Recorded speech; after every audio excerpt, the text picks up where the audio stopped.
എന്ത് കമ്മ്യൂണിസ്റ്റ് പാർട്ടിയാണ്? തലയിൽ തുണിയിട്ടുകൊണ്ട് ഇറങ്ങും. മുഖ്യമന്ത്രിയുടെ ചില അവകാശവാദങ്ങൾ എന്ന് പറയുന്നത് എത്ര പൊള്ളയാണ്. ആരാണ് അദ്ദേഹത്തിന് പ്രസംഗം എഴുതി കൊടുക്കുന്നത്? ആ BJPയുടെ വോട്ട് കുറഞ്ഞതിൽ ഏറ്റവും സങ്കടപ്പെടുന്ന ആള് കേരളത്തിന്റെ മുഖ്യമന്ത്രിയാണ്. അദ്ദേഹം എന്താണ് ഇങ്ങനെ ഓന്തിന്റെ നിറം മാറുന്നത് പോലെ ഇത്രയും പെട്ടെന്ന് ഈ ന്യൂനപക്ഷ വർഗീയതയും ഭൂരിപക്ഷ വർഗീയതയും മാറ്റി മാറ്റി ഇങ്ങനെ പിടിക്കുന്നതെന്ന് ചോദിക്കേ. വമ്പൻ വിജയമാണ് പാലക്കാട്ടും വയനാട്ടിലുമൊക്കെ കോൺഗ്രസ് നേടിയത്. പാലക്കാട് ചരിത്ര ഭൂരിപക്ഷം നേടി കോൺഗ്രസ് BJP കോട്ടക്കുത്തളങ്ങളെ തകർത്തെറിഞ്ഞു. അങ്ങനെ ആത്മവിശ്വാസത്തിന്റെ മഹാശൃംഖലയിൽ നിൽക്കുമ്പോഴാണ് CPM ഒരു പ്രധാനപ്പെട്ട വാദവുമായി എത്തുന്നത്. അതായത് SDPIയുടെ വോട്ട് നേടിയിട്ടാണ് കോൺഗ്രസ് വിജയിച്ചതെന്ന്. ആ വാദത്തെ കൂട്ടുപിടിച്ചുകൊണ്ട് BJPയും രംഗത്തെത്തുന്നു. അതിന് മറുപടിയായി പലരും പലതും പറഞ്ഞു. അതിൽ ഏറ്റവും പ്രധാനപ്പെട്ട മറുപടി കോൺഗ്രസിന്റെ ആശയമാണ് തെരഞ്ഞെടുപ്പിൽ മുൻപോട്ട് വെച്ചത്. ആ ആശയത്തെ സ്വീകരിക്കുവാൻ കഴിയുന്ന ആർക്കും കോൺഗ്രസിന് വേണ്ടി വോട്ട് ചെയ്യാം. ഈ വിഷയം ചോദ്യമായി ഉന്നയിച്ച മാധ്യമ പ്രവർത്തകർക്ക് മുമ്പിൽ മുഖ്യമന്ത്രിയെ കളിയാക്കിക്കൊണ്ടുള്ള പരിഹസിച്ചുകൊണ്ടുള്ള ഒരു മറുപടിയായിരുന്നു പ്രതിപക്ഷ നേതാവ് VD സതീശൻ നൽകിയത്.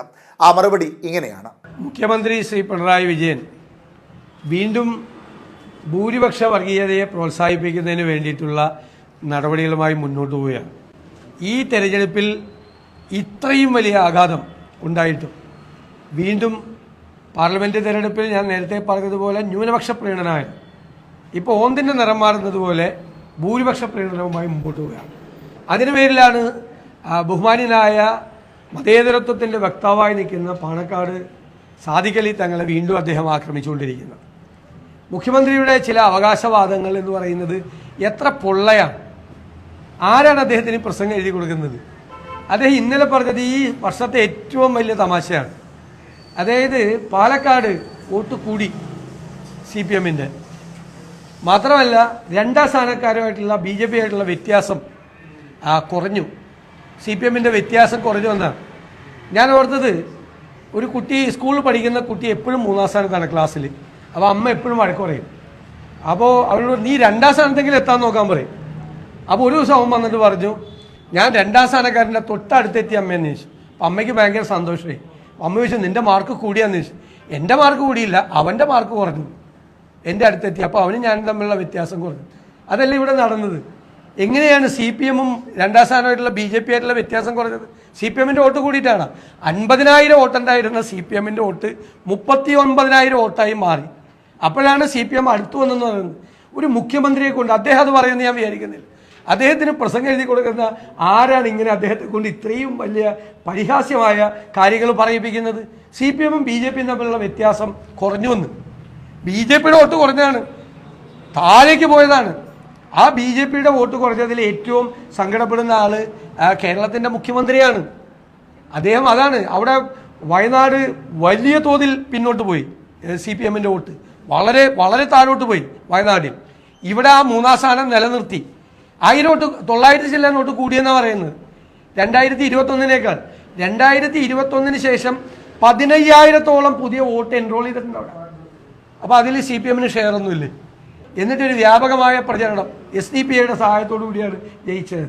ഞാൻ വളരെ കൃത്യമായിട്ട് ചോദിച്ചു. അതായത് BJPയുടെ വോട്ടാണ് 11,000-ഓളം വോട്ട് കുറഞ്ഞത്. 6,000 വോട്ട് പോളിംഗ് കുറഞ്ഞു, 11,000 വോട്ട് BJPയുടെ കുറഞ്ഞു. ബാക്കിയുള്ള 5,000-ഓളം വോട്ടാണ് ഞങ്ങൾക്ക് കൂടുതലായിട്ട് കിട്ടിയത്. ആ വോട്ട് SDPIയുടെ വോട്ടാണ്. എന്നിട്ട് ചില മാധ്യമങ്ങൾ മനഃപൂർവ്വമായിട്ട് ഈ CPMുമായി ചേർന്നിട്ടൊരു അജണ്ട സെറ്റ് ചെയ്യാണ്.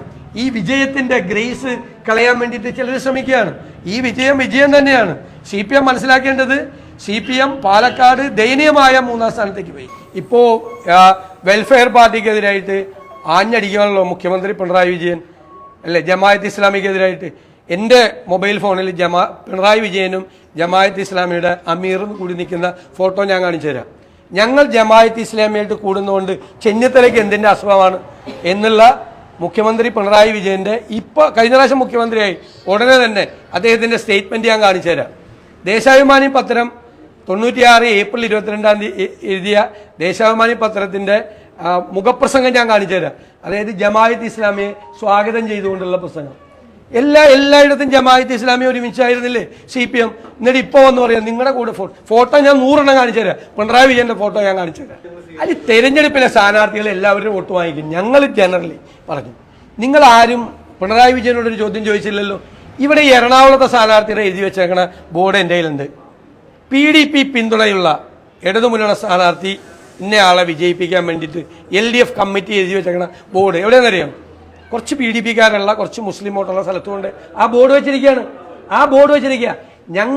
ഞങ്ങൾ പറഞ്ഞല്ലോ, ഞങ്ങൾ ഭൂരിപക്ഷ വർഗീയതയെയും ന്യൂനപക്ഷ വർഗീയതയെയും ഒരു തരത്തിലും പ്രോത്സാഹിപ്പിക്കില്ല. അതാ ഞങ്ങളുടെ നിലപാട്. ഞാൻ നിങ്ങളോട് ചോദിക്കുന്നു, മുഖ്യമന്ത്രി പിണറായി വിജയൻ ആദ്യത്തെ 35 ദിവസം പാർലമെന്റ് ഇലക്ഷനിൽ പറഞ്ഞത് CAA, മറ്റേ ഹമാസ്, മറ്റേ ഗാസയിലെ പോരാട്ടം ഒക്കെ പറഞ്ഞത്. ഈ തെരഞ്ഞെടുപ്പിൽ മിണ്ടില്ല.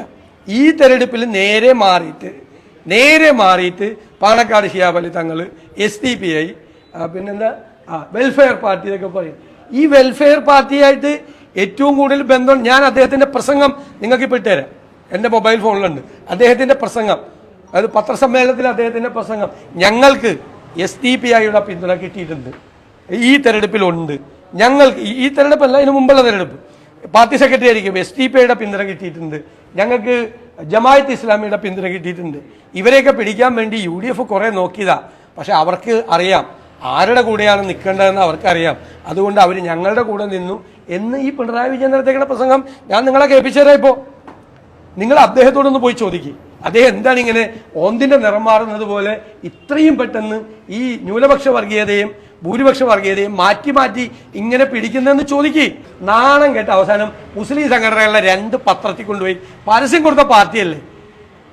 എന്ത് തീവ്ര വലതുപക്ഷമാണ് ഇവരെന്ത് ഇടതുപക്ഷമാണ്, എന്ത് കമ്മ്യൂണിസ്റ്റ് പാർട്ടിയാണ്. തലയിൽ തുണിയിട്ടുണ്ടിറങ്ങും. അവസാനത്തെ ദിവസം വർഗീയത ആളിക്കത്തിക്കാൻ വേണ്ടി സംഘപരിവാർ പോലും നാണം കെടുന്ന രീതിയിൽ, അവർ നാണം കെടുന്ന രീതിയിൽ 2 മുസ്ലിം പത്രത്തിൽ മാത്രം വർഗീയത ആളിക്കത്തിച്ചുകൊണ്ട് പരസ്യം കൊടുത്തതിനെ പറ്റി ചോദിക്കുക. അത് ചോദിക്കുക നിങ്ങൾ. ഞങ്ങളുടെ stand, political stand, we have made it very clear. ആദ്യം മുതലേ ഒരു കോംപ്രമൈസും ഇല്ല, ഒരു രീതിയില്ല. മുഖ്യമന്ത്രി പിണറായി വിജയന് ഓന്തിന്റെ സ്വഭാവമാണ് എന്ന് VD സതീശൻ പറഞ്ഞതിന്റെ ഏറ്റവും പ്രധാനപ്പെട്ട കാരണം, പണ്ടൊരിക്കൽ PDPയുടെ വോട്ട് നേടുവാൻ വേണ്ടി PDPയുടെ നേതാവായ മദനിയെ വേദിയിലിരുത്തി വോട്ടഭ്യർത്ഥിച്ച ചരിത്രമുണ്ട് ഇടതുപക്ഷത്തിന് എന്ന ഒരു ചരിത്രം പറയാതെ പറയുന്നു. അതിനോടൊപ്പം ഒരു കാലത്ത് ന്യൂനപക്ഷ പ്രീണനം നടത്തുന്നു. ആ ന്യൂനപക്ഷ പ്രീണനം നടക്കാതെ വന്നപ്പോൾ ഇപ്പോൾ ഭൂരിപക്ഷ പ്രീണനം നടത്തുവാൻ വേണ്ടിയുള്ള തന്ത്രപരമായ നീക്കത്തിന്റെ ഭാഗമായിട്ടാണ് കോൺഗ്രസിന് SDPIയുമായി ബന്ധമുണ്ട് എന്ന തരത്തിലേക്ക് വരുത്തി തീർക്കുന്നത് എന്ന വാദമാണ് ഇതിന് പ്രധാന മറുപടിയായി പ്രതിപക്ഷ നേതാവ് VD സതീശൻ പറയുന്നത്.